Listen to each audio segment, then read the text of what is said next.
Upstairs, Downstairs, episode 13, production number 1514, recording date 8/12/72, take 1.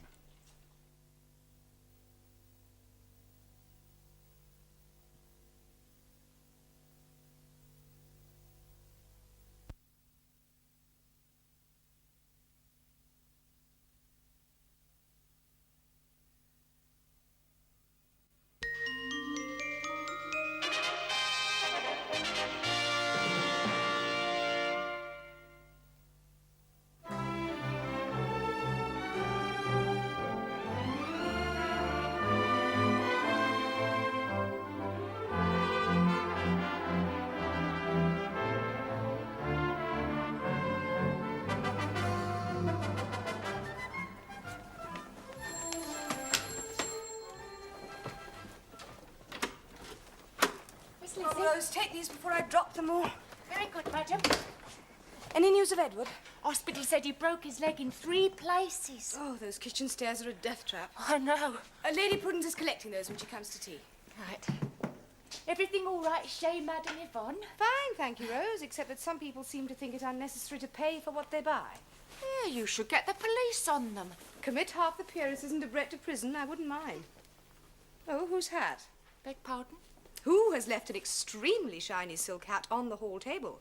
And a somewhat elaborate cane. Mr. Bellamy has a visitor, madam, in the drawing room. Well, he should know better. Who is it? Mr. Karakin. Mr. Karakin is hardly a visitor, Rose. No, madam. Well, of course we're in your debt, Karakin. Very much so, as my wife told you in her letter. But you must remember I am only a humble member of the opposition. Who nevertheless held office under the Crown. True. And son-in-law to the late Earl of Southwold. Yes, but that fact does not empower me to grant honours. Only Mr. Asquith can recommend that... Julius!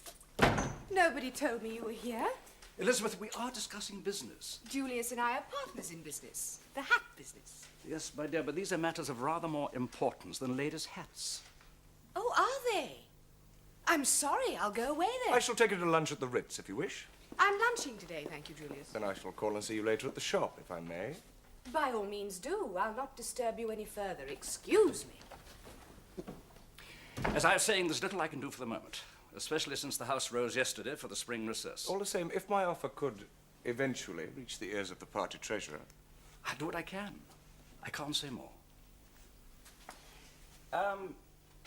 Tell me, Karakin, what exactly are your politics? In what sense? You have friends in the Liberal Party, yet you offer to finance the Conservatives. Are you by any chance backing 2 horses at once? I'm a foreigner, Bellamy. I'm not impressed by your English two-party system. Only for your own personal advancement. Quite. Your frankness does you credit. Thank you.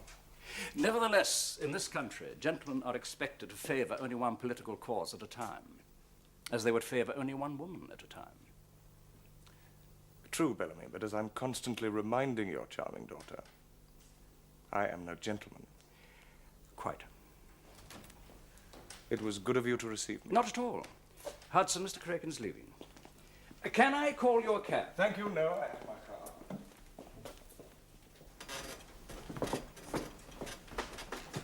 Good morning, Lady Marjorie. Oh, Mr. Karakin, how nice. Mr. Karakin is leaving, my dear. Are you just in or going out? On my way out to the Times Book Club in Wigmore Street. Might I perhaps drive you there in my motor car? Oh, how kind of you. You sure it's not out of your way? Hudson, I'll be back to luncheon, and we're expecting Lady Prudence for tea. Very good, my lady.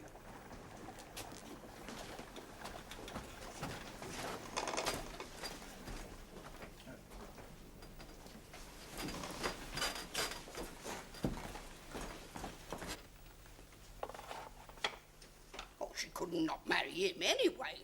Not while she's still married to Mr. Curbridge. In name only. That's all it ever was. Name only. Oh, no, she couldn't marry him. Well, I should think not, indeed. Marry a man like that. Like what, Miss Roberts? Like Mr. Karakin. Well, he's rich, very attractive, and kind and thoughtful. Put a turban on his head and he'd be out of the Arabian Nights. That's right, Arabian. One of them Eastern potentates with a different wife in every port. I think you'll find that Mr. Karakin is Armenian, Mrs. Bridges, not Arabian. Oh, well, it's all the same. all coffee-coloured, oily hair and rings on their fingers. And bells on their toes. And bells to answer. Joan, front door. Yes, Mr. Hudson. Ah, that'll be the postman. Oh, can't really see myself wearing this in the royal enclosure. Can you? Well, it is a bit gaudy, but it gives you a certain authority. Authority? The authority of a madame over her girls, I should think. Well, that looks a bit better. It's a bilious colour, though. I hope these are on approval. Oh, dear me, yes. I sent word to Elizabeth by Agatha to let us have a few hats to try on for the dear child's wedding. Isn't it funny we've never met Clive? Oh, Clive's all right. Families, clergy, yeoman farmers, mostly. But there's no money there. I've warned the girl. She may have to rough it. Yes, Joe? The afternoon post, my lady. Thank you. Piano stick. James. Oh, how exciting. You can take the tea things, Joan. Very good, my lady. It's from the ship posted at Brindisi. On his way home? Yes, from India. We dock at Tilbury on May 5th. That's next week. Hope to be home in time for dinner and bringing Phyllis. Phyllis? Marjorie, he's not. I'm bringing Phyllis Kingman home with me for a few days before she goes to Leamington to stay with her aunt. She's a topping girl, marvellous horsewoman and a good looker. I'm sure you and Father will like her. I hope you do, because I've already popped the question. Going through the Suez Canal, actually. And she said yes, so we're sort of Engaged? engaged. Will there be anything further, my lady? No, thank you, Joan. Is there any more? So looking forward to getting home. How are all at Eaton Place? Your loving son, James. P.S. I forgot to mention that Phil's pater is a major in the Army Veterinary Corps. Awfully nice chap and first rate with polo ponies. Well, Marjorie, dear, I'd better leave you and get these wretched hats home. Well, at least she's not a servant. Let's hope she's not pregnant. Hardly likely, with her father a vet. A horse doctor? That's right. A veterinary surgeon is qualified to look after sick animals of all kinds, too. I know, Mr. Hudson. But in the army, he sees to the horses. I mean, they don't have goats and pigs in a cavalry regiment. They have horses. Now, don't be flippant, my girl. I'll have to send you out of the room. What's more important is what sort of girl is she? If she's a decent girl, her father can be a chimney sweep. Oh, that's a change of tune coming from you, Miss Roberts. I gave up hope years ago, Rose, of Captain James ever marrying into the nobility. Not after Sarah, eh? Let's have a wee bit of respect now, please. If Captain James has chosen a fiancée, she will be entitled to recognition by the staff of this house, whatever our private feelings may be. Now get on with your tea, all of you. Corsets, top drawer, left-hand side. Corset laces, top drawer, right-hand side. Camisoles, second drawer, left-hand side. Drawers, second drawer, right-hand side. All petticoats laid out neatly in the third drawer down. And all stockings put in a silk bag next to them. Well, hasn't Miss Lizzie got nice things? She has. Not as nice as her ladyship, of course, but then she's older. And it's Mrs. Curbridge until you've been here a bit longer. Yes, I see, Rose. I only call her Miss Lizzie because I've been looking after her ever since... Well, ever since she was Miss Lizzie. Corsets, top drawer, left-hand side. Corset laces, top drawer, right-hand side. Camisoles, second drawer, left-hand side. Drawers, second drawer, right-hand side. All petticoats laid out neatly in the third drawer down. And all stockings put in the silk bag next to them.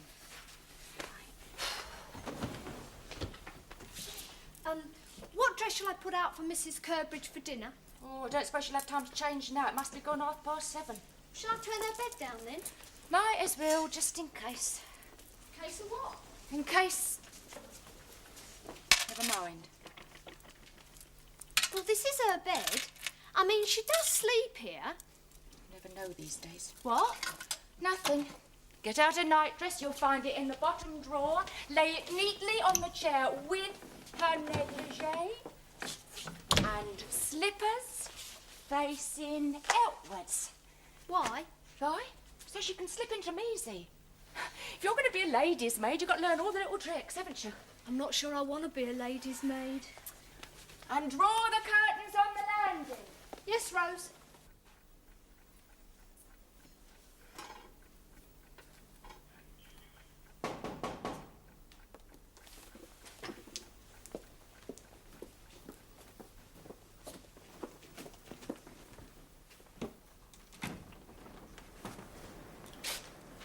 I'm sorry if I startled you. Did you think perhaps I was a thief trying to break into the shop and steal the cash? It's precious little cash to steal, Julius. Besides, you said this morning you were coming. But, not this late. I've kept you waiting. I wasn't waiting for you. I was working, trying to tidy up this wretched desk. There's no time for it during the day.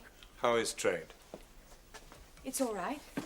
Outstanding accounts. Many? A few. Lady Appleby, £14. The Honourable Mrs. Charles Ravenscroft, £69, 12 and 6. October the 15th. Do you mean to say this woman hasn't paid her account for 6 months? Mrs. Wenner, Lady Joan Cray, the Vicomtesse de Vernay. I don't call that a few.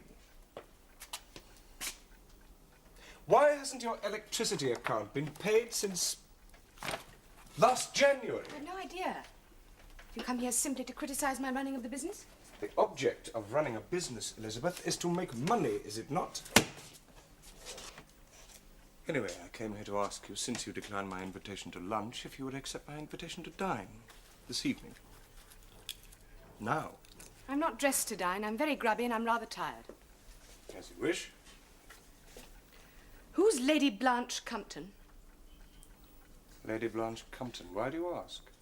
Because Jeanette told me that while I was taking some hats home this morning, where incidentally you were closeted for some unknown reason with my father, a certain Lady Blanche Compton came in to choose 3 hats for herself. The account to be sent to a Mr. Julius Karakin at Albany, Piccadilly. Well? Well, I wondered if she might be some relative of yours. No, you didn't. You wondered if she were an old or new lady friend. Well, the answer to that is quite new. I met her at a bridge party last week. She's the younger daughter of a marquis. So within a few months of our meeting, you buy 3 hats from my shop for another woman? Why not? What sort of a man are you? A philanderer. Then what do you want from me? A friendship. You sure it isn't the friendship of my parents for what they can do for you? I was foolish and naive enough to think I was being loved for myself, but I wasn't. Was I? Every kindness you've shown me, every kiss, every caress has been calculated to further your career, to advance you in society, hasn't it? Hasn't it? I warned you from the beginning that I was a snob and an adventurer, but you were not deterred. So now you're casting me off like one of last year's hats. You're casting yourself off, my dear. I've invited you to dine with me this evening, to go on as friends. But I will not be pinned down into making any false declarations of love to you. I never have. I'm dishonest about many things, but never about love. You're a charming companion, Elizabeth, to lunch and dine and talk and sleep with, but I am not in love with you. Well, since you're so critical of the way I'm running this shop, and on familiar terms, it seems, with most of the titled ladies in London society, I suggest you take over. Sure you can extract from them the money they owe for their idiotic hats. I'm going home.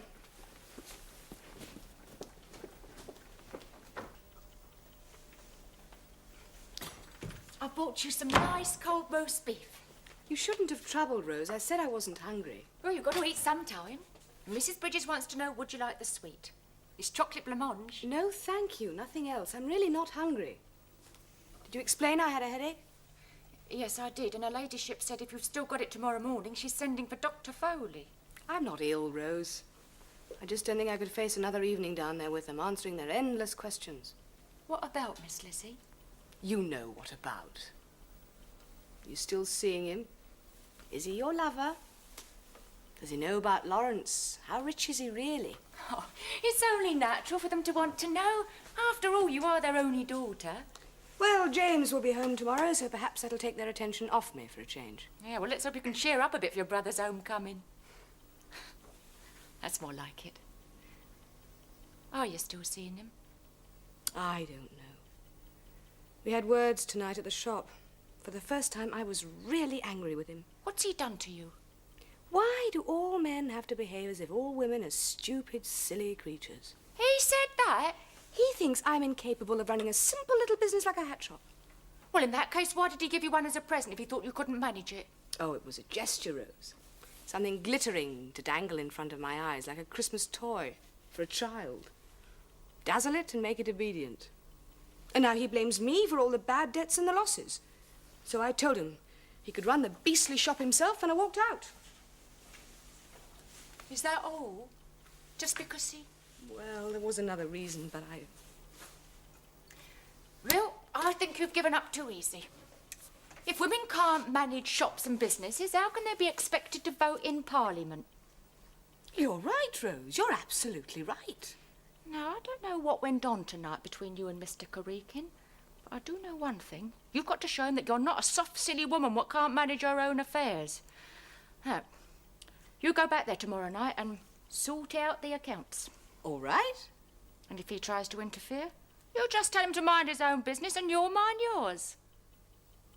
And it is yours, 'cause he give it you. Yes. That's more like mine, Miss Lizzie. Elizabeth! Oh, sir, where is the girl? Mrs. Curbridge left word to say she'd be in later for dinner, sir. She had business to attend to at her shop. Her shop? Yes, my daughter runs a hat shop in Mayfair. How unusual. That sounds rather fun. Well, if the servants could show us to our rooms. I'll do that when they've taken out the luggage. Pity Elizabeth not being here. Still, we'll see the old girl later. Well, why don't we all go upstairs to the drawing room and sit down? Personally, I found waiting for the boat to dock somewhat tiring on the feet. Yes, come along up. We'll have tea in the drawing room, Hudson, when they've taken up the luggage. Very good, my lady. And tell them not to bang about with my small trunk. It's got some very fragile china ornaments in it. Something we bought for you and James's father in Bombay. Your house is quite deluxe, isn't it? James said it was. He's looking well, isn't he?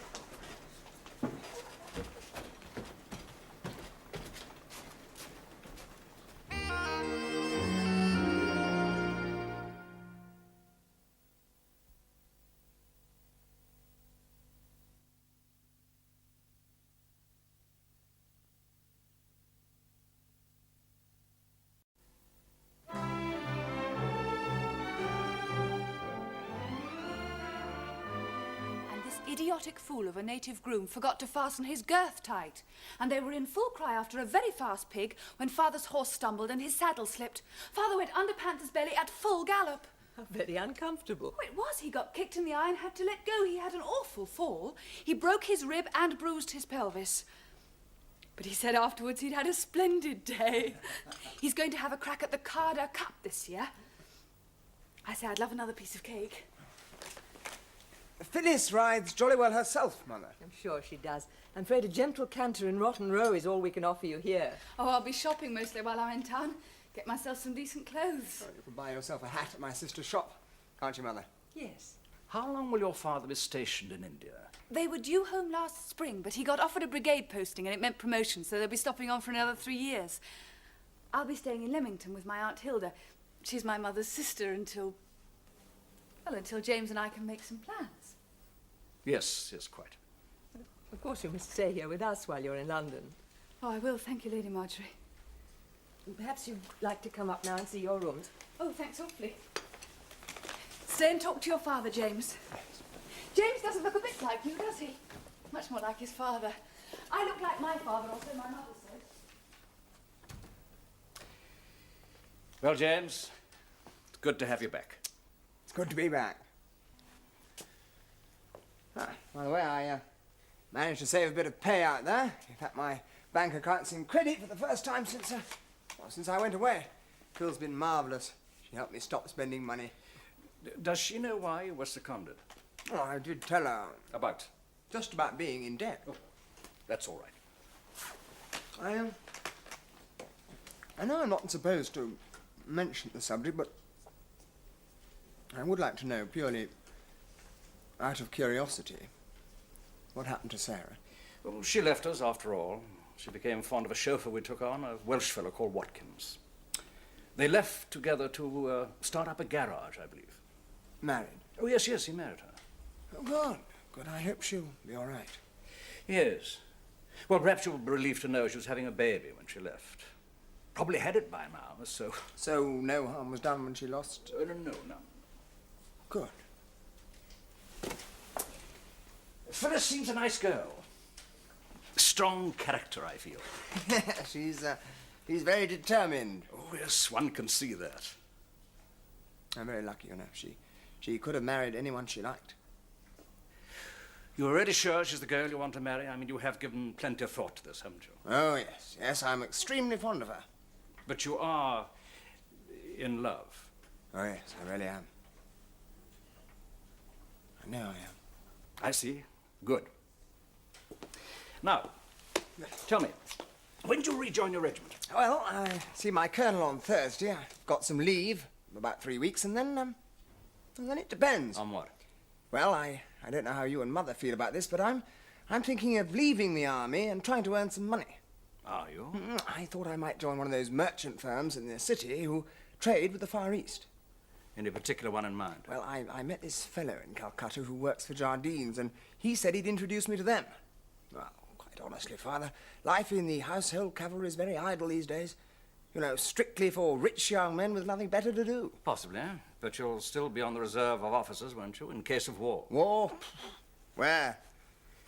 In Europe, James. Not unthinkable, I'm afraid. Well, if war does break out, I'm quite ready.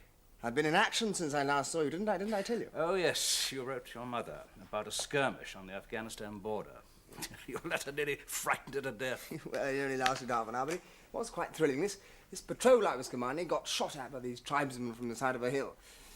Still, I now know what it's like to be under fire, and I don't expect German bullets would sound any different. We've gone 4 more indoor servants and a man to do the garden, as well as the 2 syces. One simply has to out there. They're bone lazy, those wretched natives. James, I've put Miss Kingman in the blue room. Phyllis, Mother? Yes, of course, darling. I do hope you'll be comfortable. Oh, I will be. Well, come along down and meet the servants. You'll excuse us. Cheer up, Marjorie. You could have done a lot worse. These middle-class army people, just because they employ dozens of native servants, they think themselves equal to everyone. Backbone of the empire, my dear. They sweat it out in places you and I wouldn't be seen dead in. Awful garrisons, camps, and bungalows in Africa, India, Malay states, and God knows where else. Pestered by flies and limp from the heat. I think if they can find a bit of comfort, they deserve it. I just wish you wouldn't talk to Hudson as though he were an Indian houseboy. Well, she's the sort of girl who'll learn quickly. Besides, she's nervous. Am I so frightening? Not frightening, my darling, just a little awe-inspiring for the daughter of an army vet. Are we suggesting more cheese, Miss Roberts? No, thank you, Mr. Hudson. Mrs. Bridges? I've done, thank you, Mr. Hudson. Ruby, plates. Oh, Hudson. Sorry, we weren't disturbing you. Oh, no, we've quite finished, sir. May I bring in my fiancée? Oh, indeed, sir, please. Do sit down, all of you. So this is the servants' hall. How very cheerful and comfortable. I do hope we're not intruding on your meal. Not at all, Miss... I just wanted to meet you all. Now, this is Miss Kingman. This is Mrs. Bridges, who cooks for us. Very pleased to meet you. Splendidly, of course. Hudson, you've met. Roberts, who looks after Mother. How do you do? Rose, who looks after my sister and everything in the house.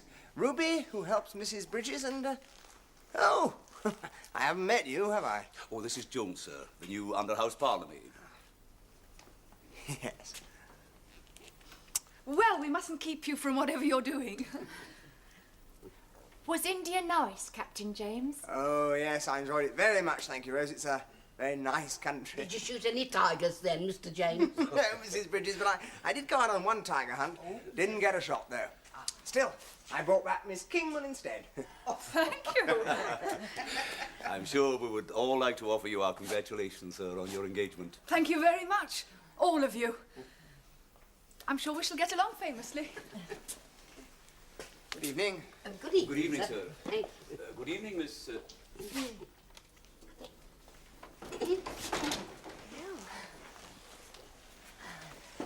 Well, nice. Strong-looking girl.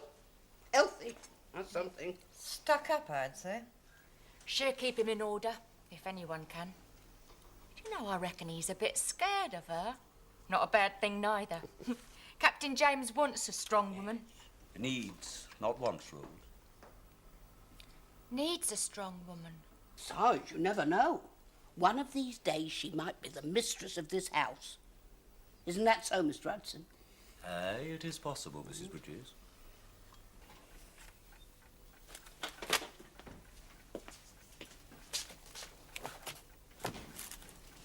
Jeanette? What are you doing here at this time of night? Oh. I've just been making some sense and order of your accounts. There was no need. I came round for precisely the same reason. Elizabeth, you're still angry with me. No, I'm not angry.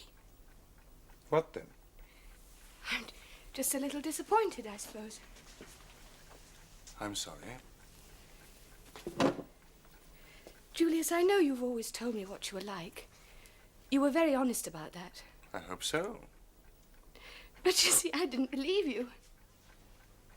I thought that at last I'd found someone I could trust and lean on and be loved by exclusively and tenderly as I thought I was. I made a very foolish mistake. I fell in love with you. It was very silly of me because, of course, it was all an illusion. It was just a silly dream. You've been reading too many cheap novels, Elizabeth. The world is not like that. You should not be so hopelessly romantic. You're bound to be injured. I wanted so much for us to be in love. Properly in love. I thought you wanted an affair. I dreamed of something more.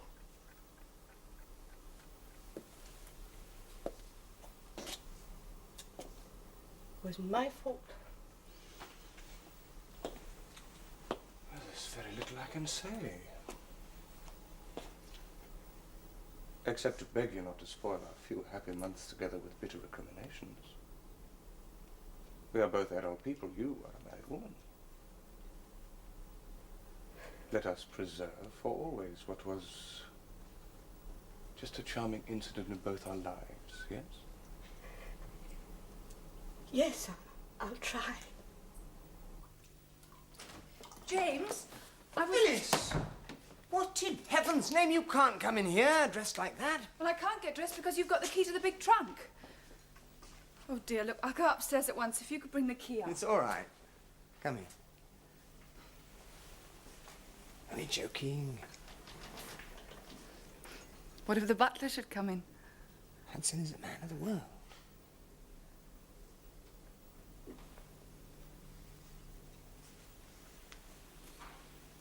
Let me go, James. I don't want to.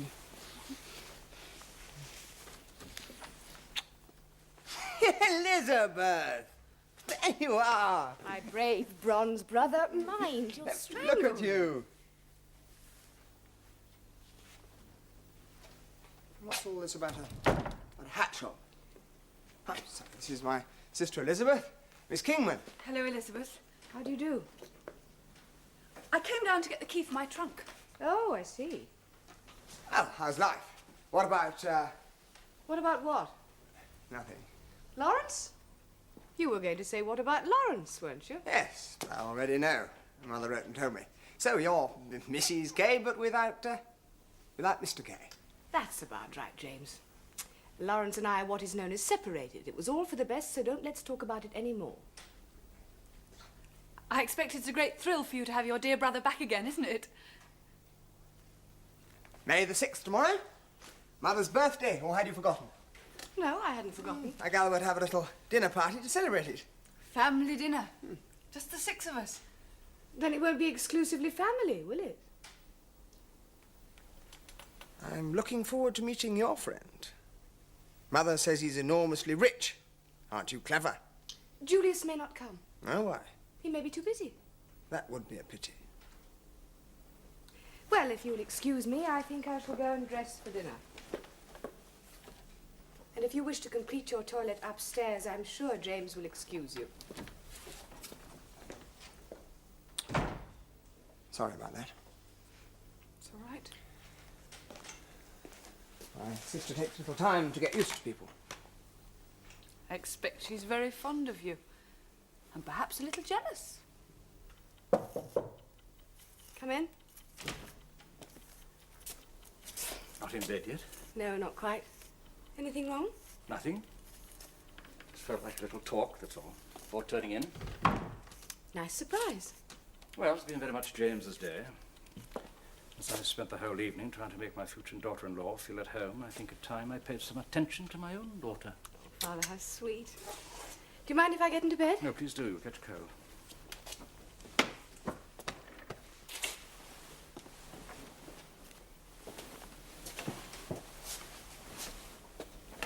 I'm sure Phyllis is a splendid girl. Probably just what James needs for a wife, but I hardly think she's the sort of person that needs to be made to feel at home. That's what your mother said. The truth is she's trying too hard, over-anxious to make an impression. Father, I don't know what to do about Julius. I'm so deeply in his debt. You're still seeing him? Your mother seemed to think that... What?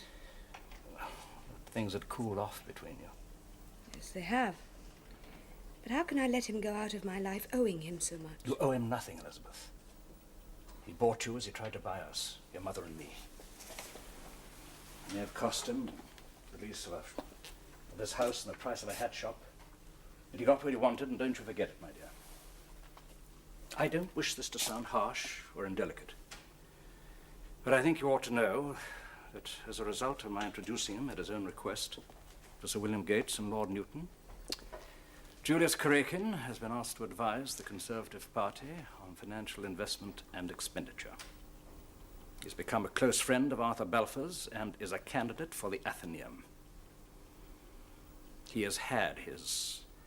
Pound of flesh? If you wish to put it that way. I do.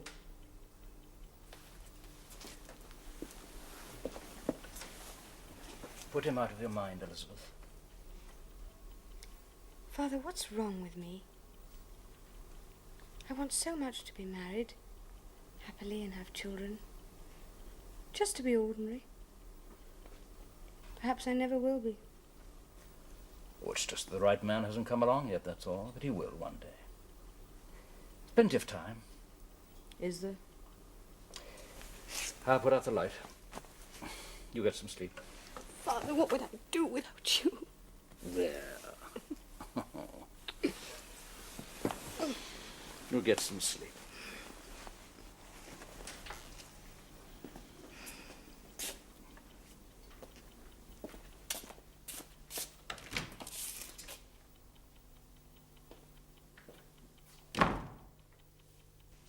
Right, now take the cellar keys and get out 6 bottles of the Heidsieg 98. Mind you don't drop them, Rose. 6 bottles? Whew, that's a lot of champagne for 6 people.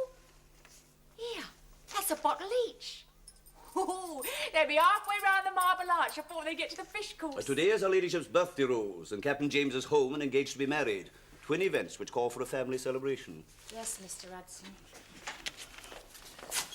They want to dine at 8:30, Mr. Oh, Mr. Creakin will not be dining after all, Mrs. Bridges.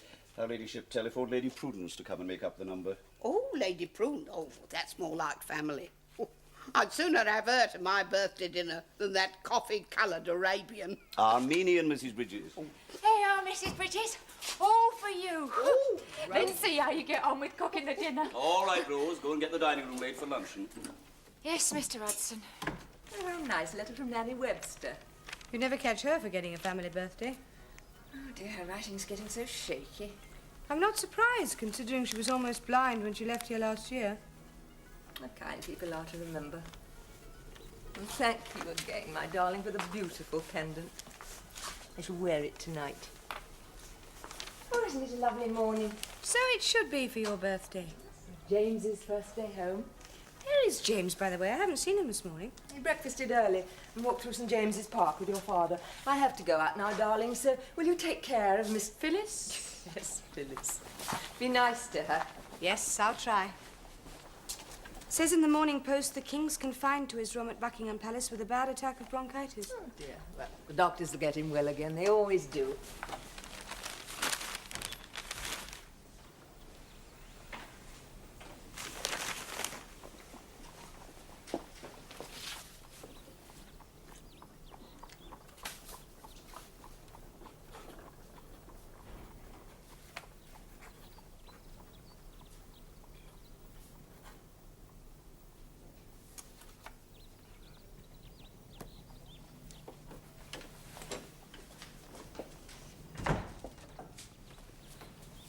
morning, Elizabeth.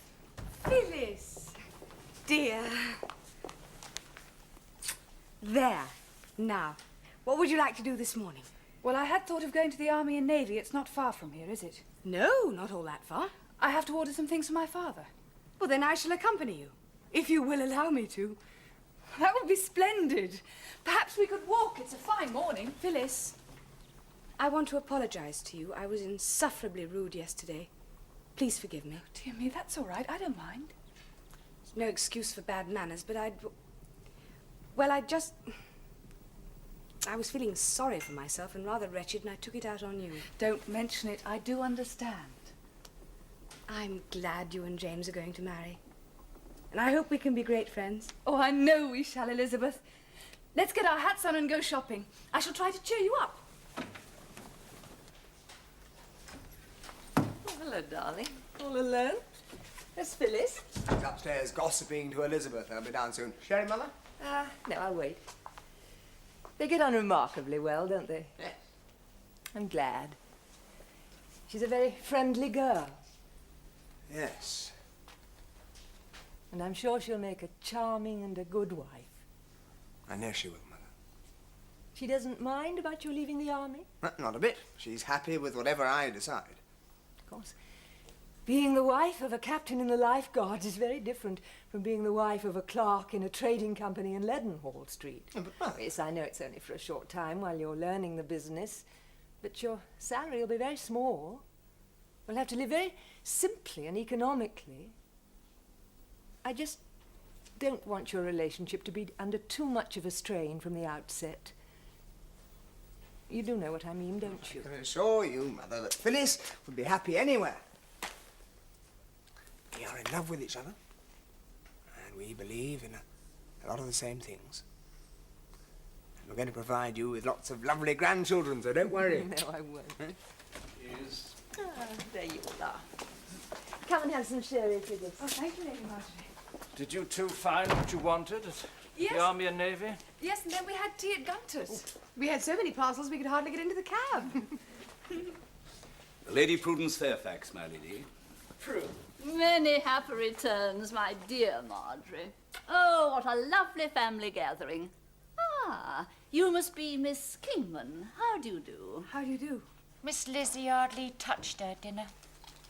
She's heartbroken, poor soul. Well, in my opinion, she's well rid of that Armenian creature. Most unsuitable. Well, anyway, Miss Kingman made a good, healthy meal. 2 helpings of fish. And goodness knows how many potatoes with her veal. Isn't that what you said, Rose? Yeah, but she's got Captain James. Miss Lizzie's got no one. Rose, fetch some wine glasses from the pantry.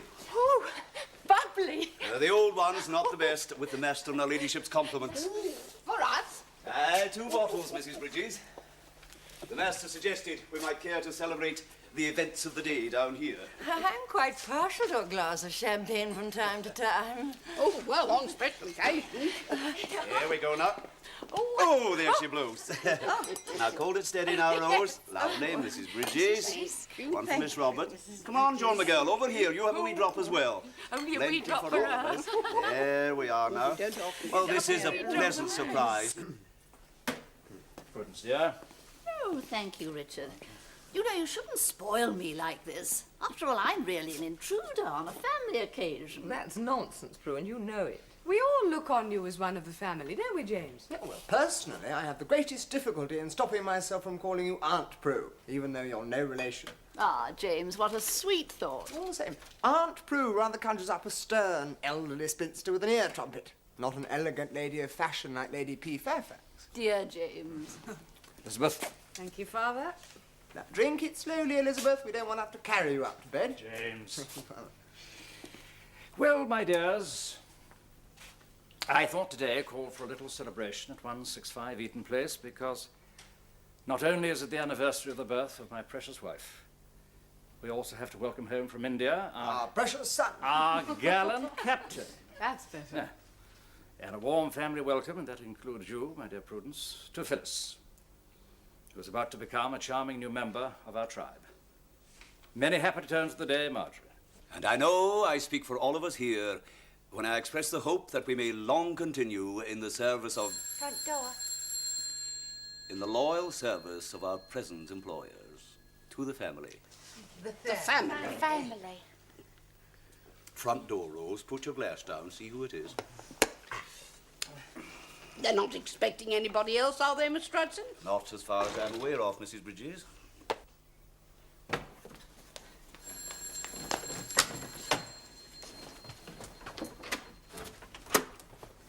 Yes? Watch her, Rosie. Sarah! Where's the family? Upstairs. Here. What you doing coming in by the front door? Would you kindly announce us, Rose? Well, I can't live up. Well, it's your duty to announce visitors, isn't it? Here. You two get down there. Come back, Sarah. You can't go up there. Oh, don't worry, Rose. We'll announce ourselves. Absolutely I think he's exaggerating. Hope you don't mind us barging in, my lady, but I just wanted to wish you happy birthday.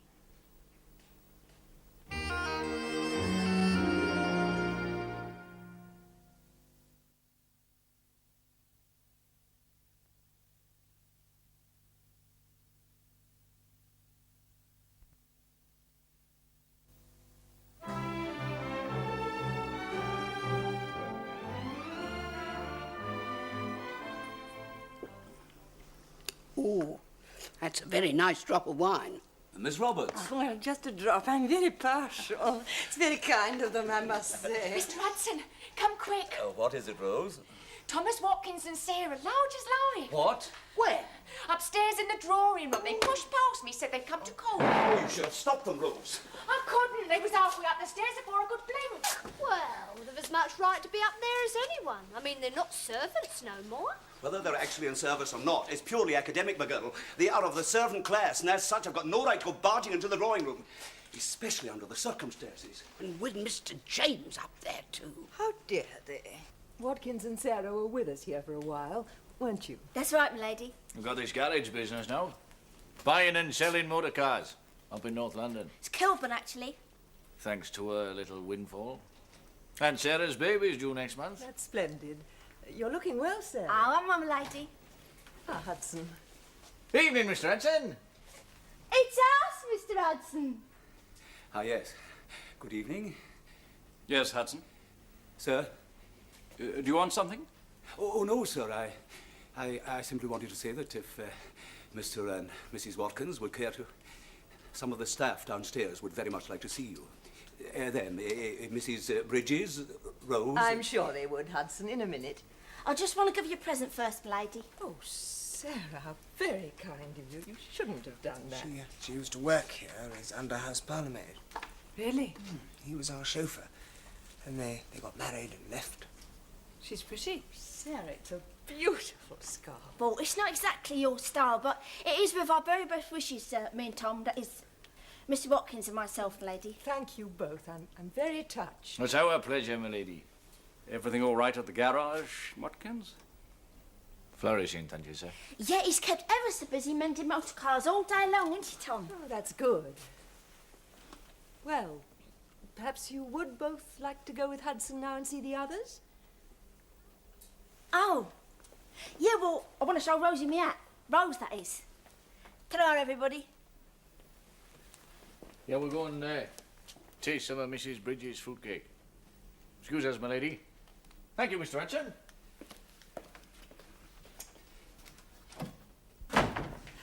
What a surprise that was. Extraordinary. Looking very prosperous, I thought. I'm not surprised. The motor car trade, that's the thing to be in these days. I wouldn't mind. Better than ladies' hats, anyway. Better than domestic service, I should think, even in this noble house. You'll get on, that young man. I always said he would. I think I'll just step out onto the balcony for a breath of fresh air. You all right, James?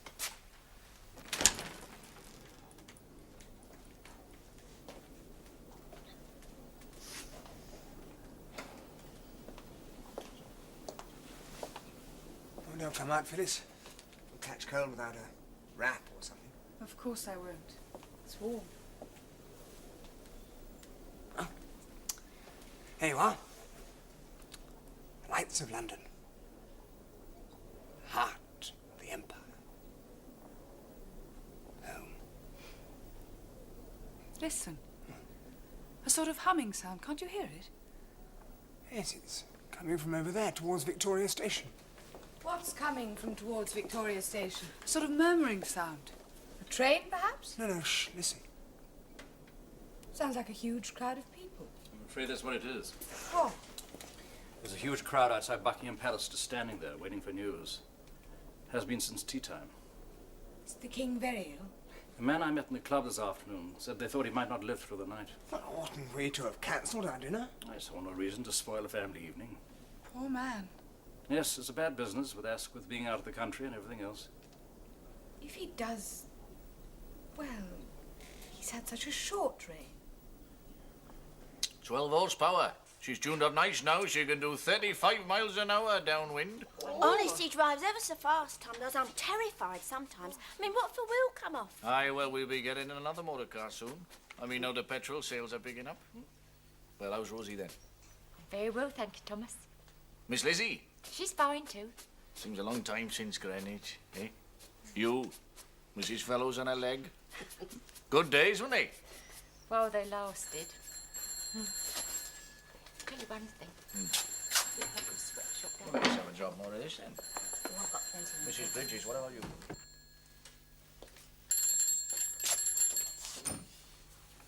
Hello? Mr. Richard Bellamy's residence? Yes? Sir John who? Oh, yes. Hold the line, if you please. Where will they live then? Well, here for a while. I mean, if James is going to work in the city, they'll have to be here. You'll have a full house. Yes, with Elizabeth home. And, not likely to fly the nest again? Well, not for the moment, but one never knows. Oh, our house is going to seem very empty without Agatha clumping about all over the place. You've got Archie. He sleeps most of the time now. He's either asleep in a chair at the club, or a chair at home, or in his bed at night. We've hardly exchanged a word for 3 years. Really? He's getting old, my dear. We're all getting old. Oh, don't be so depressing. Excuse me, my lady. The master is wanting the telephone. Yes, Hudson. What is it? Sir John Alexander, sir, from the palace. Oh. I'll take it in the morning room.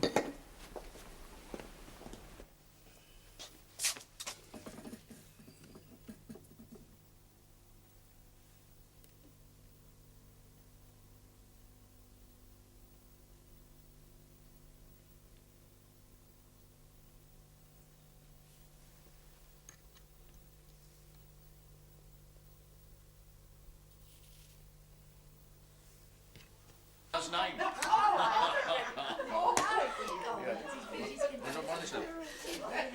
There you go. Oh, that's plenty. Oh. You always did like it. If you don't mind, I think we should put the champagne away now and disperse quietly. Mr. Watkins, I expect you'd like to take Sarah home. Something happened, Mr. Hudson? The king is dead.